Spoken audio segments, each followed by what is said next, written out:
ഞാൻ ഓർമ്മിക്കുന്ന എൻ്റെ ആ ഇന്റർവ്യൂ ഡേ കൂടെ ഇരുന്നവരൊക്കെ എന്നെ ഇങ്ങനെ നോക്കുന്നുണ്ടായിരുന്നു, ഇവനെന്താ ഇങ്ങനെ ചിരിച്ചുകൊണ്ടിരിക്കുന്നത് എന്നുള്ളത്. ശരിക്കും ഈ പറഞ്ഞ രീതിയിൽ എൻട്രിയിലെ സാറ് എനിക്ക് അന്ന് തന്ന ഒരു കോൺഫിഡൻസ് എൻ്റെ പ്രിപ്പറേഷനിൽ ഒരുപാട് ഫേസസിൽ എന്നെ ഏറ്റവും കൂടുതൽ ഹെൽപ്പ് ചെയ്തിട്ടുള്ളത് എൻട്രിയാണ്. ഹായ്, എൻ്റെ പേര് മുഹമ്മദ് മുഹസിൻ MR. ഞാൻ തിരുവനന്തപുരം ജില്ലയിലെ കണിയാപുരത്ത് നിന്ന് വരുന്നു. ഇക്കഴിഞ്ഞ കേരള PSCയുടെ സെക്രട്ടേറിയറ്റ് അസിസ്റ്റന്റ് എക്സാമിൽ 12th റാങ്ക് ഹോൾഡറാണ്. കേരള PSCയിൽ ഇതിൻ്റെ 3ാമത്തെ എക്സാമാണ്. ഓൾറെഡി ഞാൻ മുൻപത്തെ SI എക്സാം അറ്റൻഡ് ചെയ്തിരുന്നു. അന്ന് മെയിൻ ലിസ്റ്റിൽ ഉൾപ്പെട്ടിരുന്നെങ്കിലും എനിക്ക് ആ ജോലി സ്യൂട്ട് ആവില്ല എന്ന് തോന്നിയത് കൊണ്ട് ഞാനത് ക്വിറ്റ് ചെയ്തു. പിന്നീട് KASന്റെ നോട്ടിഫിക്കേഷൻ വന്ന സമയത്ത് KAS അറ്റൻഡ് ചെയ്തു. അന്ന് KAS പ്രിലിംസ് ക്ലിയർ ചെയ്തിരുന്നെങ്കിലും ഇന്റർവ്യൂ കോൾ കിട്ടിയില്ല.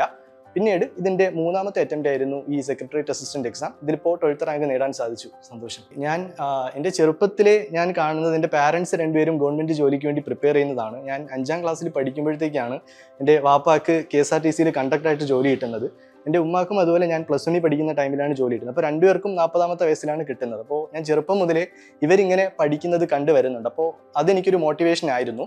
പിന്നീട് ഇവർ തന്നെ എന്നെ മോട്ടിവേറ്റ് ചെയ്യും, നേരത്തെ ഒരു ഗവൺമെൻറ് ജോലി കിട്ടണം, അപ്പോൾ ആ ഉദ്യോഗസ്ഥ തലത്തിൽ എത്തിക്കഴിയുമ്പോൾ ഉള്ള കാര്യങ്ങളും അതിൻ്റേതായിട്ടുള്ള ബെനിഫിറ്റ്സും നമുക്ക് ജനങ്ങൾക്ക് ചെയ്യാൻ കഴിയുന്ന സർവീസിനെ കുറിച്ചൊക്കെ അവർ പറഞ്ഞു തന്നിട്ടുണ്ടായിരുന്നു.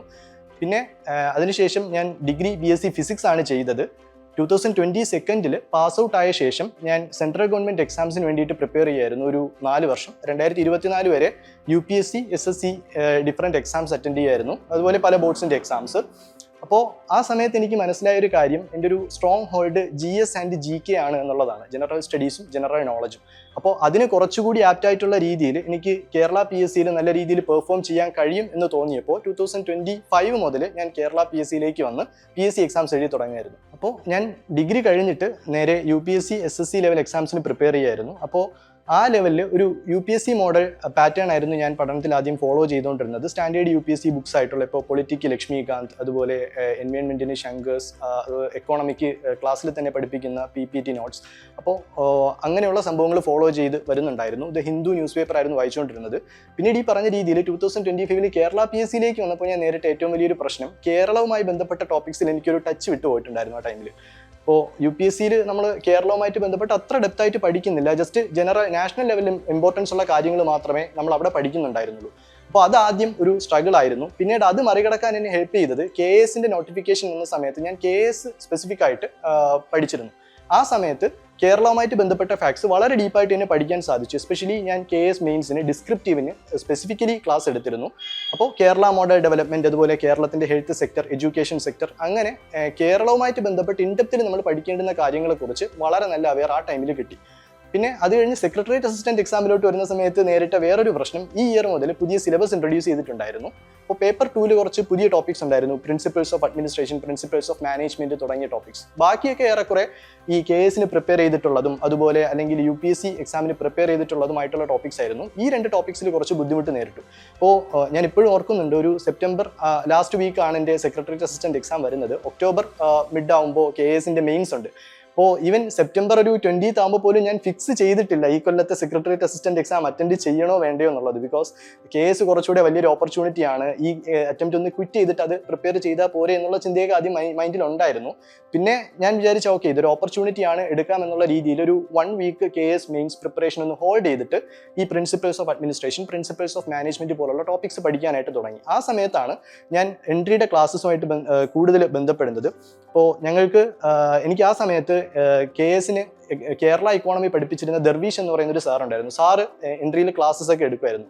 അപ്പോൾ സാറിൻ്റെ ക്ലാസ്സസ് എനിക്ക് വലിയ ഇഷ്ടമായിരുന്നതുകൊണ്ട് സെക്രട്ടേറിയറ്റ് അസിസ്റ്റന്റിനും ഞാൻ ആ കേരള ഇക്കോണമിയുടെ ക്ലാസ്സസ്, ദർവീഷ് സാറിൻ്റെ ക്ലാസ് എൻട്രിയിൽ ഫോളോ ചെയ്യുന്നുണ്ടായിരുന്നു. അപ്പോൾ എനിക്ക് തോന്നി ഓക്കെ, ബാക്കി പ്രിൻസിപ്പിൾസ് ഓഫ് അഡ്മിനിസ്ട്രേഷനും പ്രിൻസിപ്പിൾസ് ഓഫ് മാനേജ്മെന്റിനും ഈ പറഞ്ഞ രീതിയിൽ എൻട്രിയിൽ തന്നെ പ്രൊവൈഡ് ചെയ്തിട്ടുള്ള ക്ലാസ്സസ് അറ്റൻഡ് ചെയ്താൽ നന്നായിരിക്കുമെന്ന്. അങ്ങനെ ആ ഒരു 1 വീക്കിൽ ജസ്റ്റ് ആ ഒരു ടോപ്പിക്സിന്റെ ലിസ്റ്റ് എടുക്കും, എന്നിട്ട് ആ സിലബസിനകത്ത് തന്നെയുള്ള ഓരോ പോയിന്റിനും ഒരു 1/2 പേജ് 1 പേജ് നോട്ട് ഉണ്ടാക്കിയിട്ട് അത് പഠിക്കും. അങ്ങനെയായിരുന്നു ചെയ്തുകൊണ്ടിരുന്നത്. ബട്ട് അപ്പോഴും നേരിട്ട് വേറൊരു പ്രശ്നം, ഈ 1 വീക്ക് കൊണ്ട് ജസ്റ്റ് സിലബസ് ഫുള്ള് കവർ ചെയ്തുവെങ്കിലും റിവിഷന് സമയം കിട്ടിയിരുന്നില്ല. അപ്പോൾ റിവിഷൻ ഞാൻ ശരിക്കും ചെയ്തത് അന്ന് എക്സാമിന് പോയി, എനിക്ക് കാട്ടാക്കട ഒരു സ്കൂളിൽ വെച്ചിട്ടായിരുന്നു എക്സാം. അപ്പോൾ പേപ്പർ 1 ഞാൻ അറ്റംപ്റ്റ് ചെയ്ത് കഴിഞ്ഞതിന് ശേഷമുള്ള ഒരു 1.5 മണിക്കൂർ ഞാൻ അവിടെ ഇരുന്നിട്ട് ജസ്റ്റ് ഞാൻ എഴുതി വെച്ചിട്ടുള്ള ഫുള്ള് പേപ്പറും റിവൈസ് ചെയ്യായിരുന്നു. ശരിക്കും അതാണ് ആ ഒരു റിവിഷൻ. പിന്നെ അതിനുശേഷം പേപ്പർ 2 എഴുതി കഴിഞ്ഞപ്പോൾ നല്ല എളുപ്പമായിട്ട് തോന്നി, എപ്പോഴേ കിട്ടുമെന്നൊരു എക്സ്പെക്ടേഷൻ ഉണ്ടായിരുന്നു. അപ്പോൾ ഇതാണ് എൻ്റെ മൊത്തത്തിലുള്ള ഒരു പ്രിപ്പറേഷൻ പാറ്റേൺ. ശരിക്കും PSC പഠനത്തിലേക്ക് വരുന്ന സമയത്ത് ഞാൻ പല ആസ്പെക്ട്സിനായിട്ട് ഒരുപാട് ഇൻസ്റ്റിറ്റ്യൂട്ടുകളെ ഫോളോ ചെയ്തിരുന്നെങ്കിലും എനിക്ക് പറയാൻ കഴിയും എൻ്റെ പ്രിപ്പറേഷനിൽ ഒരുപാട് ഫേസസിൽ എന്നെ ഏറ്റവും കൂടുതൽ ഹെൽപ്പ് ചെയ്തിട്ടുള്ളത് എൻട്രിയാണ്. ഞാൻ നേരത്തെ പറഞ്ഞതുപോലെ തന്നെ ഈ KS മെയിൻസിൻ്റെ ടൈമിൽ കേരള ഇക്കോണമിയുടെ ക്ലാസ്സസ് അത് ഞാൻ എൻട്രിയിൽ ഫോളോ ചെയ്തിരുന്നു. അതെനിക്ക് ഇഷ്ടപ്പെട്ടതുകൊണ്ട്, ഓക്കെ നല്ല രീതിയിൽ എന്നെ ഇംപ്രസ് ചെയ്തതുകൊണ്ട് ഞാൻ സെക്രട്ടേറിയറ്റ് അസിസ്റ്റൻറ്റിലെ principles of administration, principles of management ടോപ്പിക്സിനും അത് എന്നെ ഫോളോ ചെയ്യാനായിട്ട് തീരുമാനിച്ചു. എൻട്രിയുടെ ഒരു പ്രത്യേകത എനിക്ക് എടുത്തു പറയാനുള്ളത് ക്ലാസ്സസ് വളരെ ഇൻസൈറ്റ്ഫുൾ ആണ്. അതായത് ഇപ്പോൾ നോർമൽ PSCയിൽ ഞാൻ 2 ടൈപ്പ് ക്ലാസ് കണ്ടിട്ടുണ്ട്. പണ്ടത്തെ ടൈപ്പിൽ പഠിപ്പിക്കുന്ന ഇൻസ്റ്റിറ്റ്യൂട്ടുകളും കണ്ടിട്ടുണ്ട്.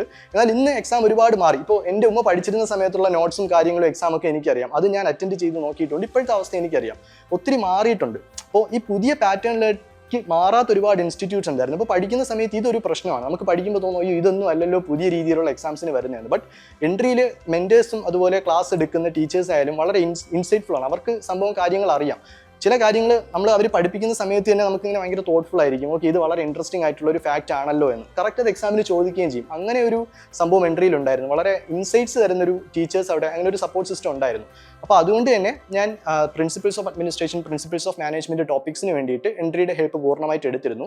പിന്നെ അതിനുശേഷം മെയിൻസ് ക്ലിയർ ചെയ്തിട്ട് ഇൻ്റർവ്യൂയിലേക്ക് വരുന്ന സമയത്ത് ആക്ച്വലി ഞാൻ ഇൻ്റർവ്യൂവിന് ഒരു സ്ഥലത്തും കോച്ചിങ്ങിന് പോയിട്ടില്ല. ഒരുപാട് സ്ഥലങ്ങളിൽ ഫ്രീ ആയിട്ട് മോക്ക് ഇൻ്റർവ്യൂസ് പ്രൊവൈഡ് ചെയ്തിട്ടുണ്ടായിരുന്നു. ഞാൻ അപ്ലൈ ചെയ്യുന്നുണ്ടായിരുന്നു. ബട്ട് ആ സമയത്ത് ഞാൻ ഒരുപാട് പിന്നെ അവസാനം ക്വിറ്റ് ചെയ്തു. കാരണം എനിക്ക് തന്നെ തോന്നി actually I am very good at interviews. ഞാൻ നേരത്തെയൊക്കെ ഒരുപാട് ഇൻ്റർവ്യൂസ് അറ്റൻഡ് ചെയ്തിരുന്നിടത്തൊക്കെ എനിക്ക് മാക്സിമം മാർക്സ് കിട്ടിയിട്ടുണ്ട്, അതുകൊണ്ട് വേണ്ടാന്ന്. ബട്ട് സ്റ്റിൽ അവസാനം എനിക്ക് തോന്നി വേണ്ട, ഒരു അഹങ്കാരം കാണിക്കേണ്ട, എവിടെയെങ്കിലും ഒന്ന് എടുത്ത് നോക്കാം എന്ന് തോന്നി. അങ്ങനെയാണ് ഞാൻ എൻട്രിയിൽ മോക്ക് ഇൻ്റർവ്യൂ അറ്റൻഡ് ചെയ്യുന്നത്.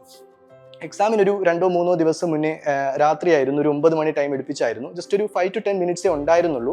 അപ്പോൾ it was A really nice experience. അതിൻ്റെ കോൺഫിഡൻസ് ഒരുപാട് ബൂസ്റ്റ് ചെയ്തു. എനിക്ക് സ്റ്റിൽ ഓർമ്മയുണ്ട് സാറെന്ന് ചോദിച്ച ക്വസ്റ്റ്യൻസ്. ഇപ്പോൾ കേരളത്തിൽ പ്രളയം അടുപ്പിച്ച് വരുന്നു, അപ്പോൾ അതിനെതിരെ നമുക്ക് എന്ത് ചെയ്യാൻ കഴിയും, അതുപോലെ മൈഗ്രേഷൻ, അങ്ങനെ ഒരുപാട് ഇൻട്രസ്റ്റിംഗ് ആയിട്ടുള്ള ക്വസ്റ്റ്യൻസ് സാറ് ആ ഇൻ്റർവ്യൂവിൽ ചോദിച്ചിരുന്നു. ശരിക്കും പറഞ്ഞു കഴിഞ്ഞാൽ സാറ് ആ ഇൻ്റർവ്യൂവിൽ ചോദിക്കുമ്പോഴാണ് ഓക്കെ ഈ രീതിയിലും ഈ ഡയമെൻഷൻസിലും ക്വസ്റ്റ്യൻസ് വരാം എന്ന് ഞാൻ ചിന്തിക്കുന്നത്. അപ്പോൾ ആ രീതിയിൽ പിന്നീട് പ്രിപ്പയർ ചെയ്ത് ഞാൻ ഇൻ്റർവ്യൂവിന് പോയി. അതുപോലെ സാറിൻ്റെ റിവ്യൂ എടുത്ത് പറയണം. സാറെന്ന് പറഞ്ഞത് നീ വേറെ കൂടുതലായിട്ടൊന്നും പ്രിപ്പയർ ചെയ്യണ്ട, ഇപ്പോൾ നീ എങ്ങനെയാണോ കാര്യങ്ങളെ അവതരിപ്പിക്കുന്നത്, പ്രസന്റ് ചെയ്യുന്നത്, അതുപോലെ തന്നെ പോയാൽ മതി, പെർഫെക്റ്റ്ലി ഓക്കെ എന്നുള്ള രീതിയിൽ അതിൻ്റെ കോൺഫിഡൻസ് ഒരുപാട് ബൂസ്റ്റ് ചെയ്തിരുന്നു. And it helped me a lot. ഞാൻ ഓർമ്മിക്കുന്നു എൻ്റെ ആ ഇൻ്റർവ്യൂ ഡേ.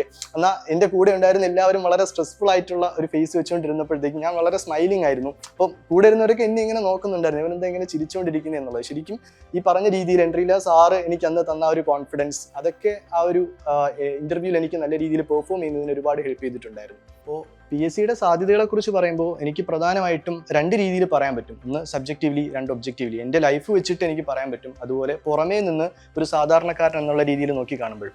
അപ്പോൾ എൻ്റെ ലൈഫിൽ എൻ്റെ പാരൻസ് എന്നെ ഒരു കാര്യത്തിലും പുഷ് ചെയ്തിരുന്നില്ല, നീ ഇന്ന ജോലി ചെയ്യൂ എന്നുള്ളത്. അതുകൊണ്ട് തന്നെ +2 കഴിഞ്ഞ് അതുപോലെ ഡിഗ്രിയിൽ പഠിക്കുന്ന സമയത്ത് ഞാൻ എല്ലാവിധ ഓപ്പർച്യൂണിറ്റീസും ചുറ്റിലുള്ള നോക്കുമായിരുന്നു. ഒരു പ്രൊഫഷണൽ കോഴ്സ് എടുത്തു കഴിഞ്ഞാൽ എനിക്ക് എങ്ങനെ പോകാൻ പറ്റും, അല്ലെങ്കിൽ ഇപ്പോൾ ഒരു പ്രൈവറ്റ് കമ്പനിയിൽ വേറെ എന്തെങ്കിലും ജോബ് പോലെ നോക്കി പോയാൽ എങ്ങനെ ഉണ്ടായിരിക്കും, അല്ലെങ്കിൽ ഒരു ബിസിനസ് ആവട്ടെ, അല്ലെങ്കിൽ ഗവൺമെൻറ് ജോലി ആവട്ടെ, ഇങ്ങനെ എല്ലാ രീതിയിലും ഞാൻ എക്സ്പ്ലോർ ചെയ്തിട്ടുണ്ടായിരുന്നു.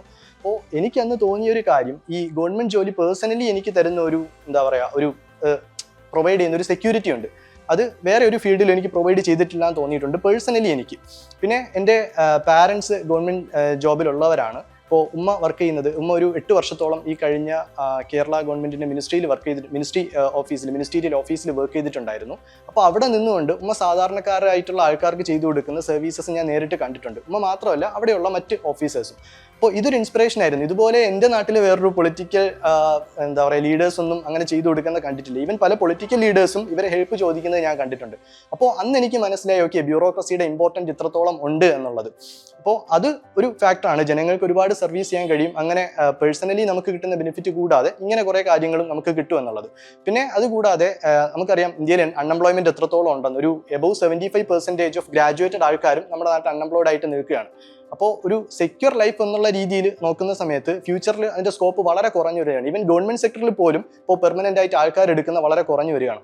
ഇപ്പോൾ സെൻട്രൽ ഗവൺമെൻറ്റിനെ നോക്കുമ്പോൾ പല സ്ഥാപനങ്ങളിലും പുതിയതായിട്ട് വരുന്ന പല സ്ഥാപനങ്ങളും നമുക്ക് നോക്കുമ്പോൾ അവിടെ പെർമനൻ്റ് ആയിട്ടുള്ള അപ്പോയിൻമെൻറ്റ്സ് ഒന്നും വരുന്നില്ല. അപ്പോൾ PSCയുടെ സാധ്യതകളെ കുറിച്ച് പറയുമ്പോൾ എനിക്ക് ആദ്യം പറയാനുള്ളത് ജോബ് സെക്യൂരിറ്റിയെ കുറിച്ച് തന്നെയാണ്. ജോബ് സെക്യൂരിറ്റി നമുക്ക് കിട്ടുന്ന സോഷ്യൽ സ്റ്റാറ്റസിനെ കുറിച്ച് തന്നെയാണ്.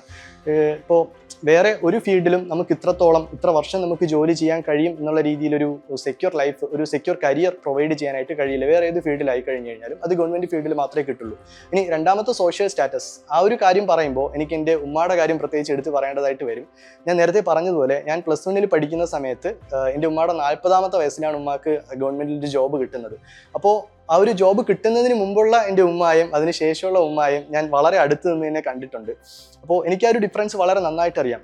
She was just A house wife until 40 until getting this job. But after ആ ഒരു ജോബിൽ കിട്ടിയതിന് ശേഷം പുള്ളിക്കാരിക്ക് ഒരുപാട് നല്ല നല്ല പൊസിഷനിൽ എത്താൻ കഴിഞ്ഞു. ഒരുപാട് നല്ല നല്ല ഓപ്പർച്യൂണിറ്റീസ് കിട്ടി ഗവൺമെന്റ് സർവീസിൽ.